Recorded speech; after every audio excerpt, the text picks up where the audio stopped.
This woman was 7 months pregnant, yet she secretly lived in a Walmart bathroom for over a month and a half. Emma had been heartlessly abandoned by her boyfriend, left with nowhere to go but the streets. But she never gave in to fate. Every night before the store closed, Emma would quietly slip into the restroom, waiting until everyone had left before coming out. She'd flip through parenting magazines off the shelves, following along with the pregnancy exercises in the articles. Even in such harsh conditions, she did everything she could to help her baby grow strong and healthy. When she was hungry, she'd sneak a few snacks off the shelves just to get by. After eating, she'd clean herself using the store's shower heads and soap, carefully putting everything back exactly as it was, leaving not a single trace behind. At night, she'd lay a blanket on the floor to sleep. She even set 5 or 6 alarms, worried that if she overslept, someone might find her. Every morning before sunrise, Emma would put everything back in place and hide away in the storage room before employees arrived. When the store opened, she'd walk out like just another customer. With nowhere else to go during the day, Emma spent hours sitting alone on a park bench.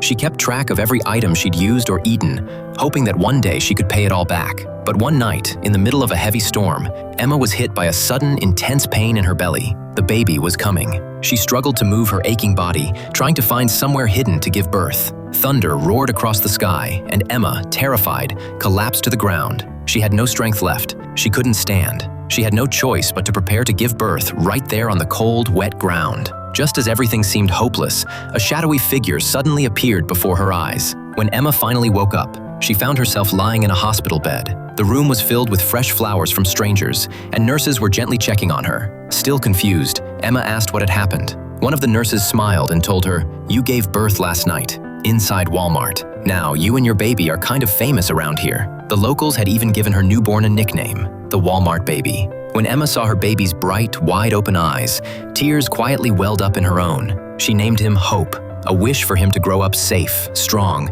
and far from the pain she once knew. But on that very same day, a familiar face long gone from her life suddenly appeared in the doorway of her hospital room. Mama?